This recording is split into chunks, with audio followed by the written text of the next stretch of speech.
Hello दोस्तों, मैं आपका दोस्त दीपक भारद्वाज। आप फंडामेंटल ऑफ पार्टनरशिप की आज दूसरी क्लास में आपका मैं स्वागत करता हूं। सबसे पहले तो मैं कहूँगा हर हर महादेव। जैसा कि आप जानते हैं आज महाशिवरात्रि है। भगवान भोलेनाथ आप पर अपनी असीम कृपा बनाए रखे, ऐसे मैं मन से प्रार्थना करता हूं। आज की क्लास में हम समझेंगे provision relating to interest on capital, उसके बाद इंटरेस्ट ऑन ड्राइंग और उसके बाद पास्ट एडजस्टमेंट या गारंटी ऑफ प्रॉफिट। शायद एक क्लास हम और लें, लेकिन आज ये टॉपिक को हम कवर करेंगे। देखिए, provision relating to interest on capital बड़ा इंपॉर्टेंट टॉपिक है। आप इसमें कई बार गड़बड़ कर देते हैं क्योंकि ये पॉइंट्स आपको ध्यान नहीं रखते। मैं बड़ी तसल्ली से बड़े आराम से सारे पॉइंट्स आपको एक एक करके समझाऊंगा। कृपया करके इसे बिल्कुल बिल्कुल दिमाग में रखें, ठीक है। देखिए जरा, कई बार क्या होता है, इंटरेस्ट ऑन कैपिटल दे रखा है लेकिन उसको किस तरीके से ट्रीट करना है। आपको प्रॉफिट ज़्यादा दे रखा है, प्रॉफिट उसके इक्वल दे रखा है या प्रॉफिट उससे कम दे रखा है, उसमें क्या होगा। पी एंड एल, ये प्रॉफिट अप्रोप्रिएशन में, अप्रोप्रिएशन का एक टॉपिक है, उसके अंदर क्या होगा।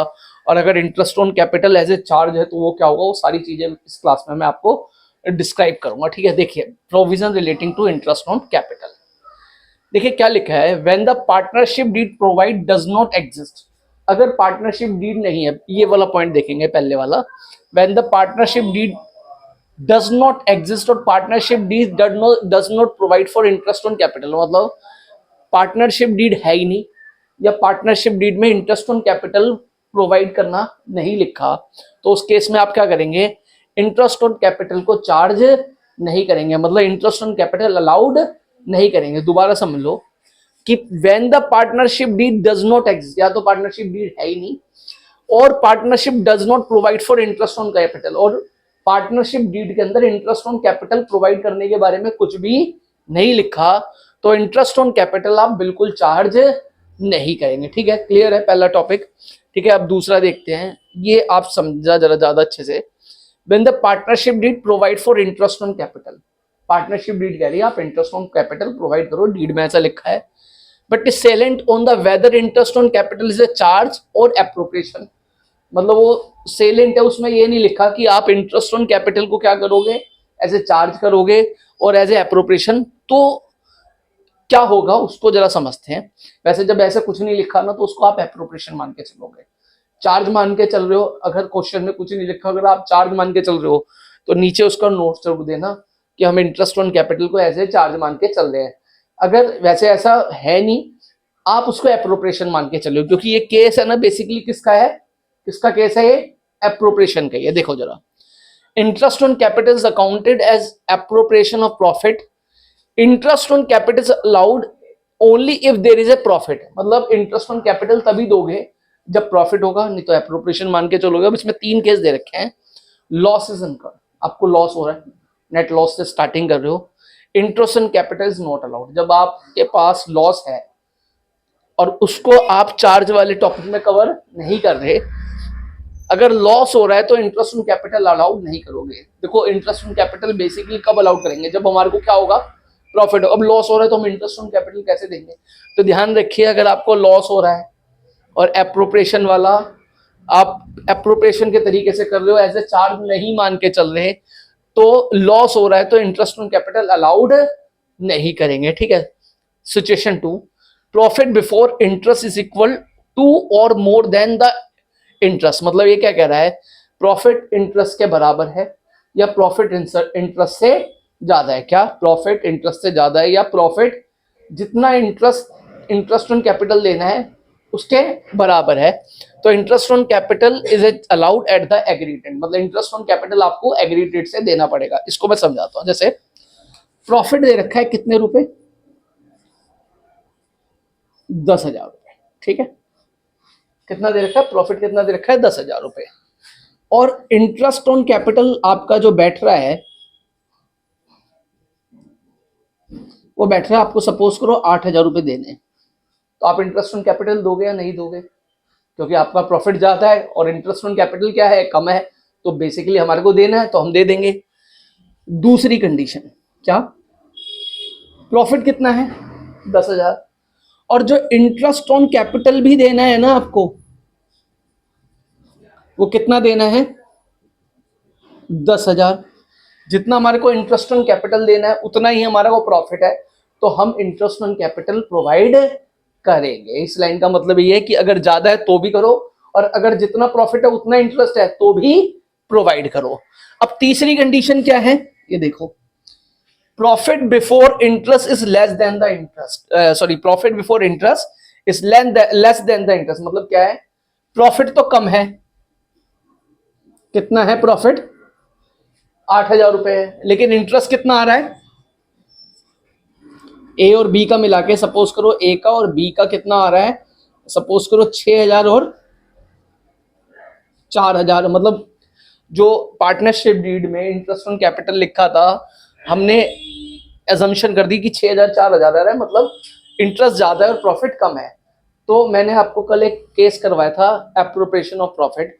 इन दोनों की क्या निकालेंगे, रेशो निकालेंगे, कितनी आएगी बताओ, 2 या 6, और इस रेशो में 8,000 को क्या कर देंगे, डिस्ट्रीब्यूट करेंगे। हम उसे एज ए चार्ज नहीं मानेंगे। अच्छे से समझ लीजिए, पहला केस है loss incurred, interest on capital is not allowed, हम इंटरेस्ट ऑन कैपिटल नहीं देंगे।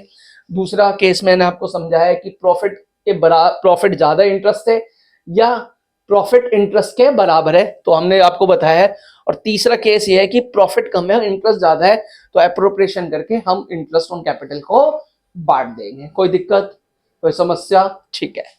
चलो जी, अब तीसरा केस समझते हैं, चलो देखते हैं इसको, तीसरे केस को। When the partnership did provide for interest on capital as a charge, ये लाइन है ना, इसको ध्यान रखना है। जब क्वेश्चन पढ़ो इस लाइन को अपने दिमाग में रखो कि interest on, when the partnership deed provide for interest on capital as a charge, मतलब is that is to be allowed whether they are profit और लॉस। चाहे आपको प्रॉफिट हो रहा है, चाहे आपको लॉस हो रहा है, क्या हो रहा है, चाहे आपको प्रॉफिट हो रहा है, चाहे आपको लॉस हो रहा है, आप इंटरेस्ट ऑन कैपिटल को दोगे। अब सपोज करो प्रॉफिट कितना है, प्रॉफिट है सपोज करो 10,000, ठीक है, और इंटरेस्ट ऑन कैपिटल जो बैठ रहा है दोनों का मिलाकर, सपोज करो बैठ रहा है 16,000 रुपये बैठ रहा है, ए का 8,000 रुपये बैठ रहा है, और सपोज करो बी का कितना बैठ रहा है, 10,000 बैठ रहा है, ठीक है। या ऐसे कर लो, ए का 10,000 और बी का कितना बैठ रहा है, 6,000, ठीक है। तो ये प्रॉफिट कम है, इंटरेस्ट ज्यादा है, तो बेसिकली क्या मान के चलेंगे, 6,000 रुपए का लॉस। जैसे आप क्वेश्चन करोगे, पी एंड एल एप्रोप्रिएशन बनाओगे, तो 6,000 रुपए का लॉस हो जाएगा, क्योंकि प्रॉफिट कम है और इंटरेस्ट ज्यादा है। और जो भी लॉस होगा उसको क्या करेंगे, प्रॉफिट शेयरिंग रेशियो में डिस्ट्रीब्यूट कर देंगे। दोबारा बताता हूं, ये कंडीशन जो मैंने आपको बताई है, ये चार्ज वाली कंडीशन है। नहीं तो हमारे पास जितना प्रॉफिट है हम उतना ही इंटरेस्ट ऑन कैपिटल बांट देंगे। इस केस में हमने यही समझा। ये कंडीशन क्या है कि हमारा प्रॉफिट कम है, इंटरेस्ट ज्यादा है, और हम इंटरेस्ट को एज ए चार्ज मान रहे हैं। जब उसे हम चार्ज मानेंगे तो जो भी लॉस होगा उसको, जो भी गेनिंग, जो भी उनकी एग्रीगेट रेशियो होगा उसके बीच में इसको डिस्ट्रीब्यूट कर देंगे। तो relating to interest on capital आपको कोई डाउट है तो आप कमेंट सेक्शन में लिख सकते हैं, बाकी तो मैंने आपको समझा ही दिया है। हमारा अगला टॉपिक है कैलकुलेशन ऑफ ओपनिंग कैपिटल। अब ये ओपनिंग कैपिटल को निकालना क्यों जरूरी होता है, पहले तो मैं आपको ये बताऊंगा। देखिए, जब हम इंटरेस्ट ऑन कैपिटल देते हैं ना, क्या होता है, कई बार क्वेश्चन में ना क्लोजिंग कैपिटल दे रखी होती है, और हमारे को जो इंटरेस्ट ऑन कैपिटल प्रोवाइड करना होता है, जो हम इंटरेस्ट ऑन कैपिटल चार्ज करते हैं, वो सिर्फ ओपनिंग कैपिटल पे करते हैं। इसलिए अगर आप क्वेश्चन पढ़िए, कई बार 31 मार्च दे रखा होता है, आप पढ़ते नहीं हो, फिर क्या करते हैं आप 31 मार्च को जो क्लोजिंग कैपिटल है उस पर ही इंटरेस्ट चार्ज कर देते हो, क्वेश्चन आपका गलत हो जाएगा। मैं कई बार कह चुका हूँ, क्वेश्चन को जरूर पढ़े। बच्चे अजम्पशन में चलते रहते हैं और गलतियां करते रहते हैं, तो इसलिए हमारे को ओपनिंग कैपिटल को निकालना बहुत जरूरी होता है। अब क्या आपने पढ़ा था कि फिक्स कैपिटल मेथड और कैपिटल आर फ्लक्चुएटिंग। तो देखो, सीधा सीधा समझो, जो हम माइनस करते थे, मतलब डेबिट साइड में आता था, उनको हम प्लस करेंगे, और जो बेसिकली हम क्रेडिट साइड में आइटम आती थी उनको प्लस करेंगे। देखिए, जैसे फिक्स दे रखा है व्हेन कैपिटल आर फिक्स, ठीक है। ओपनिंग कैपिटल को कैसे निकालेंगे, capital at the end of the year, जितनी कैपिटल है एंड में वो लिखेंगे, उसमें जो भी ड्राइंग होगी उसको क्या कर देंगे, ऐड करेंगे। विड्रॉल ऑफ कैपिटल का मतलब ड्राइंग होता है। माइनस कर देंगे एडिशनल कैपिटल, साल के दौरान जो भी आपने एडिशनल कैपिटल लगाई है, साल के दौरान जो भी आपने अलग से कैपिटल लगाई है, और इन सब चीजों को प्लस माइनस करके आपका आ जाएगा capital in the beginning of the year. और ये जो कैपिटल होगी, capital in the beginning of the year, इसी पे आप इंटरेस्ट ऑन कैपिटल को चार्ज करोगे। और अगर कैलकुलेशन ऑफ ओपनिंग कैपिटल है, कैपिटल आर फिक्स है, अगर हम ओपनिंग कैपिटल निकाल रहे हैं फ्लक्चुएटिंग में, तो क्लोजिंग कैपिटल, अब आप देखिए, आप ड्राइंग को डेबिट करते थे, प्लस कर रहे हैं। विड्रॉल ऑफ कैपिटल मतलब चाहे कैपिटल आपने ड्राइंग निकाली हो कैपिटल, या चाहे ड्राइंग निकाली हो अगेंस्ट प्रॉफिट, दोनों को आप प्लस करेंगे। इंटरेस्ट ऑन ड्राइंग डेबिट होता था, यहाँ पे प्लस हो रहा है। शेयर ऑफ लॉस वहां पे डेबिट होते थे पार्टनर कैपिटल अकाउंट में, यहाँ पे प्लस हो रहा है, ठीक है। और जो क्रेडिट में आता था पार्टनर कैपिटल अकाउंट की क्रेडिट साइड में जो आइटम आती थी, जो फर्म के लिए तो एक तरीके का लॉस ट्रीटमेंट है, लेकिन पार्टनर के लिए वो गेन है, उन सारी चीजों को प्लस कर दोगे। एडिशनल कैपिटल, सैलरी या रिम्यूनरेशन मिल रहा है, या इंटरेस्ट ऑन कैपिटल, शेयर और प्रॉफिट ऑफ द ईयर, इन सबको एड लेस करने के बाद आपका आ जाएगा capital in the beginning of the year. समझ में आ गया? अब चलो ये देखते हैं एक बार। अब देखिए ये कैसे निकलता है। जैसे अच्छा आपको है ना, क्या होता है जो साल में कैपिटल आती है ना, उससे क्या मतलब समझते हो? उसका मतलब क्या है कि भाई साल के एंड में कैपिटल है, उसका मतलब उसमें प्रॉफिट क्या होगा, ऐड होगा, क्योंकि प्रॉफिट ऐड होगा तो उसलिए वो क्लोजिंग कैपिटल है। अब हमारे को ओपनिंग कैपिटल पे इंटरेस्ट निकालना है, तो वो जो सारी चीजें प्लस करते थे वो माइनस करेंगे, और जो माइनस करते हैं वो क्या करेंगे, प्लस करेंगे। जैसे ये देखते हैं, एंड में कैपिटल थी कितनी, 1,00,000 रुपए, ठीक है। हमने 20,000 रुपए विड्रॉ करा, क्या करा, विड्रॉ करा, कैपिटल में से विड्रॉ करेंगे, ठीक है। तो इसको क्या कर देंगे, यहाँ पे ऐड कर देंगे, 1,20,000 रुपए हो गया, ठीक है। और जो हमने साल के दौरान और एडिशनल कैपिटल लगाई, उसको इसमें से माइनस कर देंगे। सपोज करो 30,000 हमने क्या लगाई, एडिशनल कैपिटल लगाई, तो 90,000 क्या बच गया हमारा, क्या बच गया, capital in the beginning of the year. और जो हम निकालेंगे इंटरेस्ट ऑन कैपिटल, वो इस 90,000 पे ही कैलकुलेट करेंगे, ठीक है। जैसे ये प्रोसेस है, उस तरीके से आप इसमें फिगर लिख के फाइंड आउट कर सकते हो। जो बात मैं दोबारा कहूंगा कि जो इस टॉपिक को करना क्यों महत्वपूर्ण है, क्योंकि आप कई बार बच्चे क्या करते हैं, क्लोजिंग कैपिटल पे ही इंटरेस्ट को कैलकुलेट कर देते हैं। कैलकुलेट जो इंटरेस्ट करना है वो ओपनिंग कैपिटल पे करना है। अब देखो एक और चीज इसमें ध्यान रखने वाली बात है, जैसे अब इसमें लिखा हुआ है ना, ये profit, share of profit for the year. अब जैसे सपोज करो कुछ भी चीज दे रखी है, ये वाला क्वेश्चन है, 1,00,000 रुपए, ठीक है, और प्लस 20,000 रुपए ड्राइंग है, और 1,20,000 रुपए हो गया, ठीक है। फिर 30,000 रुपए एडिशनल कैपिटल दे रखी है, तो यहाँ पे कितना हो गया, 90,000 रुपए हो गया, ठीक है। अब प्रॉफिट क्या दे रखा था, प्रॉफिट सपोज करो 10,000 रुपए दे रखा था, और इसकी रेशो थी 1:1, मतलब 5,000 हो गई और 5,000 हो गई। तो भैया इस 5,000 को क्या करोगे, इसमें से अगर क्वेश्चन के अंदर, अगर आपको इसमें तो प्रॉफिट दे ही नहीं रखा, लेकिन अगर फ्लक्चुएटिंग और उसमें प्रॉफिट दे रखा है तो उसका भी ध्यान रखना कि प्रॉफिट देखो और भूल जाओ ओपनिंग कैपिटल निकालना।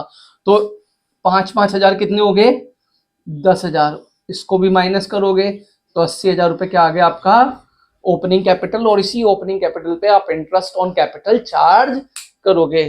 ध्यान रखना सभी आइटमों का, विशेषकर इस प्रॉफिट का, ठीक है। समझ में आ गया? चलो जी, ठीक है, ठीक है जी। अगला टॉपिक जो हम कवर करेंगे वो इंटरेस्ट ऑन ड्राइंग करेंगे, लेकिन इंटरेस्ट ऑन ड्राइंग को समझने से पहले आप ड्राइंग को समझिए। क्या होता है, बिजनेसमैन बिजनेस में कैपिटल लगाता है। ड्राइंग क्या होता है, जो बिजनेस में कैपिटल लगाता है उसमें से कुछ विड्रॉ कर लेता है अपने पर्सनल यूज के लिए, उसको हम क्या कहते हैं, ड्राइंग कहते हैं। क्या, जो कैपिटल लगाता है बिजनेसमैन, उसमें से कुछ अपने पर्सनल यूज के लिए विड्रॉ कर लेता है, उसको क्या कहते हैं, हम ड्राइंग कहते हैं। हमने 11वीं में भी पढ़ा था। अच्छा 11वीं में हमने दो चीजें पढ़ी थी, या तो वो पैसा निकाल लेता है या वो गुड्स को अपने घर पे ले जाता है। दोनों ही कंडीशन में वो क्या कहलाती है, ड्राइंग कहलाती है, ठीक है। लेकिन यहाँ पे हम इसमें गुड्स को ले जाने वाला तो कोई टॉपिक है नहीं इस बुक में, ठीक है। तो वो पैसा ही लेके जाएगा। तो इसमें दो है, एक अच्छा उसके ऊपर क्या होता है कैलकुलेशन, इंटरेस्ट ऑन ड्राइंग क्या होता है, जो ड्राइंग लेके गया है कैपिटल में से, तो बिजनेस उस पर उससे इंटरेस्ट मांगता है। भाई जब आप बिजनेस में कैपिटल लगाते हो तो आप भी तो बिजनेस से क्या मांगते हो, इंटरेस्ट मांगते हो ना। तो जब आपने कैपिटल लगाई और जो प्रोपराइटर है या पार्टनर है उसको विड्रॉ कर गया, तो फर्म क्या कहती है, भाई जब तूने कैपिटल लगाई तो तूने मेरे से इंटरेस्ट मांगा, तू ड्राइंग लेके जा रहा है तो मुझे भी उस पर क्या दे, इंटरेस्ट दे। एक तो आपको ये समझ में आना चाहिए, पहले टॉपिक में मैंने कवर कर रखा था कि इंटरेस्ट ऑन ड्राइंग फर्म के लिए क्या होती है, इनकम होती है, इसलिए हम उसको कौन सी साइड में दिखाते हैं, क्रेडिट साइड में दिखाते हैं, ठीक है। अब क्या है, इंटरेस्ट ऑन ड्राइंग, जो calculation of interest on drawing है, इसके अंदर दो मेथड है। एक तो है इरेगुलर ड्राइंग, मतलब सेम अमाउंट और डिफरेंट अमाउंट एट इंटरवल, मतलब जब आप डिफरेंट डिफरेंट अमाउंट अलग अलग इंटरवल पे निकालते रहोगे फर्म में से, तो क्या होता है, इरेगुलर इंटरवल होता है। और रेगुलर इंटरवल होता है जब drying of same amount at regular interval, मतलब सेम अमाउंट ऑफ ड्राइंग निकाल रहे हो और एक रेगुलर इंटरवल पे निकाल रहे हो। जैसे 2,000 रुपए निकाल रहे हो हर महीने, निकाल रहे हो पहली तारीख को, 5,000 रुपए निकाल रहे हो हर महीने की आखिरी, मतलब रेगुलर अमाउंट है, रेगुलर क्या है, इंटरवल है, तो वो क्या होता है, रेगुलर ड्राइंग होती है। तो इसके अंदर हम एवरेज पीरियड मेथड पढ़ेंगे, पहले हम इरेगुलर ड्राइंग वाला पढ़ लेते हैं। तो इरेगुलर ड्राइंग के अंदर हम दो मेथड पढ़ेंगे, प्रोडक्ट मेथड के अंदर सिंपल मेथड और प्रोडक्ट मेथड पढ़ेंगे। तो एक तो सिंपल मेथड होता है और एक प्रोडक्ट मेथड होता है इरेगुलर ड्राइंग के अंदर। तो इसके अंदर एक फार्मूला होता है, टोटल ऑफ प्रोडक्ट अपॉन में रेट ऑफ इंटरेस्ट इनटू 100। अगर पूरे साल का निकाल रहे हैं हम, एक मंथ का निकाल रहे हैं तो 1/12, और अगर क्या कहते हैं डेट के हिसाब से निकाल रहे हैं तो 1 अपॉन में 365, ये याद रखना, ठीक है। 11th में कई बार ये पता नहीं होता बच्चों को कि डेट के हिसाब से भी, पर्टिकुलर डेट के हिसाब से भी हम निकाल सकते हैं। तो इसमें सिंपल मेथड पहले हम देखते हैं, प्रोडक्ट मेथड के अंदर जो पहले सिंपल मेथड है, तो इसका क्या तरीका है, देखो आप पहले इसमें ना, इसमें ये देखो डेट 1 मई, 1 अगस्त, 30 सितंबर, 31 जनवरी, 31 मार्च, मतलब क्या देख रहे हो कि जो ड्राइंग निकाली जा रही है ना, इरेगुलर इंटरवल पे निकाली जा रही है। क्या निकाली जा रही है, इरेगुलर इंटरवल पे। अब अमाउंट देखो, 1 मई को 2,000 रुपए निकाले, 1 अगस्त को 5,000, 30 सितंबर को 2,000, 31 जनवरी को 6,000, 31 मार्च को 2,000, मतलब इरेगुलर इंटरवल है और इरेगुलर अमाउंट है। तो हम क्या करेंगे, देखिए पूरे साल में 12 महीने होते हैं, हम कब से फाइनेंशियल ईयर को कब से कैलकुलेट करते हैं, 1 अप्रैल से। अप्रैल, मई, जून, जुलाई, अगस्त, सितंबर, अक्टूबर, नवंबर, दिसंबर, जनवरी, फरवरी, मार्च। तो हम देखेंगे कि जब हम ड्राइंग निकाल रहे हैं, हम ड्राइंग को निकाल रहे हैं, तो उसके बाद कितने महीने लेफ्ट बचेंगे। तो हमने 1 मई को ड्राइंग निकाली, तो कितने महीने बचे, देखो मई, 1 मई को निकालिए, ध्यान रखना 1 मई को निकालिए या 30 मई को निकालिए, दोनों में फर्क हो जाएगा मंथ का। तो 1 मई को निकाली, कितने महीने बचे, 11 महीने, पहले ये लिख लेंगे। 1 अगस्त को निकाली, कितने महीने, 8 महीने। अब 30 सितंबर को निकाले, कई बार जब जैसे बच्चों से पूछता हूं ना, तो 7 महीने कह देते हैं, वो सितंबर को भी इंक्लूड कर लेते हैं, सितंबर इंक्लूड नहीं होगा, अक्टूबर, नवंबर, दिसंबर, जनवरी, फरवरी और मार्च, तो 6 महीने। 31 जनवरी को निकाला, 2 महीने, और 31 मार्च को क्योंकि आपने फाइनेंशियल ईयर की क्लोजिंग में निकाला है, तो कितना, 0, ठीक है। अब इसमें एक फार्मूला दे रखा है, क्या, कि जो भी महीने की आपकी ड्राइंग है, इंटरेस्ट निकालने के जितनी भी ड्राइंग है, इसमें रेट ऑफ इंटरेस्ट है 15%, कितना है, 15/100, और 11th अपॉन में 12, 11 अपॉन में 12, तो इस हिसाब से कितना निकल जाएगा, 275 रुपए निकल जाएगा।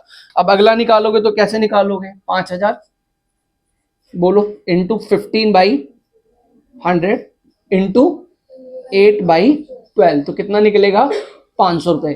तो इस तरीके से आप पूरा इंटरेस्ट निकाल सकते हो। और ये जो पूरा है, 1 महीने का इंटरेस्ट कितना बैठ रहा है, 1075। अगर आप पेपर में आएगा तो आपको समझ लो बोनस मार्क्स मिल रहे हैं, तो इसको जरूर करके आना। इसमें ऐसा कुछ भी नहीं है कि जो आप भूल जाओ, ठीक है ना। वैसे चांस रहते हैं रेगुलर ड्राइंग आने के, लेकिन फिर भी ये टॉपिक है, बुक में है, हो सकता है कई बार 1 नंबर, 2 नंबर, 3 नंबर में दे दे, तो इसको आप जरूर करो, ठीक है। इरेगुलर ड्राइंग में प्रोडक्ट मेथड देखेंगे, जैसे हमने आपको बताया था 2 मेथड होते हैं, सिंपल और प्रोडक्ट मेथड देखेंगे। कुछ नहीं है, बड़ा आसान है। जैसे आपने वो मंथ निकाले थे, अब आप मंथ को क्या करना है, ये फॉर्मूला दे रखा है, D = B × C। मंथ को अमाउंट के साथ मल्टीप्लाई कर देंगे, कितना आएगा, 22,000, 8 पंजे 40, 6 दूनी 12, 6 दूनी 12, और इस अमाउंट के हिसाब से क्या निकाल देंगे, 86,000 इंटू जितना भी रेट ऑफ इंटरेस्ट है और 1 महीने का ड्राइंग, तो कितना निकलेगा, 1/12 = कितना आ जाएगा, 1075। चाहे आप सिंपल मेथड से करें चाहे प्रोडक्ट मेथड से करें, आंसर क्या आएगा, सेम आएगा। तो आपको जो आसान लगे, वैसे तो दोनों ही आसान है, आपको जो भी आसान लगे उसके हिसाब से आप कर सकते हो। अब हम करेंगे रेगुलर इंटरवल में interest on drawing. Beginning of each quarter आपको समझ में आ गया। अब आप मिडल ऑफ ईच क्वार्टर समझेंगे। 3 महीने का क्वार्टर होता है, उसके बीच में निकालिए, मतलब कितने 3 महीने का अगर हम डिवाइड करें तो कितना बैठता है, 10.5 महीने, ठीक है। और लास्ट में कितने बचेंगे, मतलब 15 फरवरी को उसने लास्ट ड्राइंग विड्रॉ करी होगी, तो 1.5 महीने अपॉन में 2, 6 महीने आ जाएगा। और एंड ऑफ ईच क्वार्टर मतलब क्वार्टर के एंड में, मतलब अप्रैल मई जून में, जून की 30 तारीख को उसने ड्राइंग करी होगी। उसके बाद कितने महीने बचे, 9 महीने। उसके बाद उसने कब निकाली होगी, लास्ट क्वार्टर के एंड में, मतलब 31 मार्च को निकाली होगी, अपॉन में 2, 4.5 महीने, ठीक है, 4.5 महीने। तो इस तरीके से beginning of every month, beginning of each quarter मैंने आपको बता दिया है। बिगिनिंग ऑफ 6 मंथ वाला आप अपने आप कैलकुलेट करिए। और कोई भी अगर क्वेश्चन में दिक्कत है, क्वेरी है, तो आप नीचे कमेंट सेक्शन में लिख के रखिए। जय श्री राम। इरेगुलर ड्राइंग में प्रोडक्ट मेथड देखेंगे। जैसे हमने आपको बताया था 2 मेथड होते हैं, सिंपल और प्रोडक्ट मेथड देखेंगे। कुछ नहीं है, बड़ा आसान है। जैसे आपने वो मंथ निकाले थे, अब आप मंथ को क्या करना है, ये फॉर्मूला दे रखा है D = B * C। मंथ को अमाउंट के साथ मल्टीप्लाई कर देंगे, कितना आएगा, 22,000, 8 पंजे 40, 6 दूनी 12, 6 दूनी 12। और इस अमाउंट के हिसाब से क्या निकाल देंगे, 86,000 इंटू जितना भी रेट ऑफ इंटरेस्ट है और 1 महीने का ड्राइंग, तो कितना निकलेगा, 1/12 इजिकल टू कितना आ जाएगा, 1075। चाहे आप सिंपल मेथड से करें चाहे प्रोडक्ट मेथड से करें, आंसर क्या आएगा, सेम आएगा। तो आपको जो आसान लगे, वैसे तो दोनों ही आसान है, आपको जो भी आसान लगे उसके हिसाब से आप कर सकते हो। अब हम करेंगे रेगुलर इंटरवल में इंटरेस्ट ऑन ड्राइंग, ठीक है। मैंने आपको पहले इरेगुलर ड्राइंग के बारे में बताया था। अब मैं रेगुलर ड्राइंग किस तरीके से कैलकुलेट करेंगे, एवरेज पीरियड किस तरीके से कैलकुलेट करेंगे, उसके बारे में बात करेंगे। देखिए, एवरेज पीरियड मेथड का फार्मूला होता है, अगर आपको हमारे को इंटरेस्ट ऑन ड्राइंग में रेगुलर इंटरवल दे रखा है और रेगुलर अमाउंट दे रखा है, तो हम एवरेज पीरियड किस तरीके से निकालेंगे, month left after first drawing, ये ध्यान रखना, plus month left after last drawing upon में 2। इस फार्मूले को याद रखना जब भी आप इंटरेस्ट ऑन ड्राइंग निकालोगे, ये आपके दिमाग में जरूर रहना चाहिए। अच्छा, इसको निकालने से पहले मैं 2 आपको नोट्स बताऊंगा, इसको नोट कर लो ना आप अच्छे से, ठीक है, जो भी बच्चे देख रहे हैं क्लासेस, कि if the date of withdrawal is not given, अगर आपको क्वेश्चन में डेट ऑफ ड्राइंग की डेट, विड्रॉल की डेट गिवन नहीं है, तो interest on drawing calculated for 6 month, calculate interest on drawing for 6 month assuming the drawing is equal और average basis. मतलब अगर आपको क्वेश्चन के अंदर विड्रॉल की डेट नहीं दे रखी, तो आप अज्यूम करोगे कि वो कितने मंथ के हिसाब से कैलकुलेट होगी, 6 मंथ के हिसाब से कैलकुलेट होगी, ठीक है। जैसे 1 लाख रुपए दे रखा है और 10% दे रखा है, सपोज करो, ठीक है, और कुछ नहीं बता रखा, इसके अलावा कुछ नहीं बता रखा, तो कितना होगा, 10,000।